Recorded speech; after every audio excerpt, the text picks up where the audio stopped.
1985 წელი, თბილისი. ფიქრი ერთი, საიდან მოვიტანო ფული. გამოსავალი მხოლოდ ერთი, მოპარვა. მეგობართან ერთად, კინოში და სიცივეში მიდიხარ მანქანის ასარჩევად.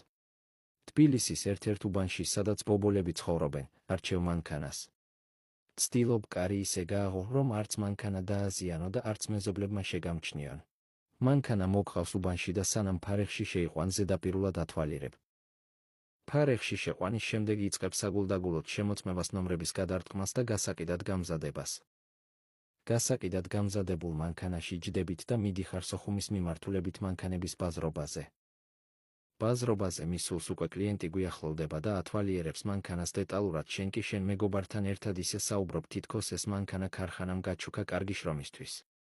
შეთანხმება მიღწეულია, ფასეთ შეთანხმდით და კმაყოფილები ართმევთ ხელს დოლარების გადათვლის შემდეგ დოლარების, რომლის ქონის გამოც 10 წლის წინ გაციმბირებდნენ. კმაყოფილები უკან სოხუმით თბილისის მატარებელს მოყვებით და ზამთრისგან შეცივებული კონიაკს სვავთ და წარმატებით დასრულებულ საქმეს აღნიშნავთ. უბანში ბრუნდებით ფარეხთან ფულს იყოფთ და დროებით ემშვიდობებით ერთმანეთს. შენ კი გახარებული მიიწევს სახლისკენ ცოლშვილთან, რომელიც იმედით იყურებიან ფანჯრიდან. სახლში ახალი პურირძე და ძეხვი გაქვს, რომელიც იმ მეზობლის ნაცნობობით იყიდე, რომელიც კონტრაბანდული საქმიანობას ეწევა. ოჯახს უხარია შენს დროებით სიმშვიდე იპოვე,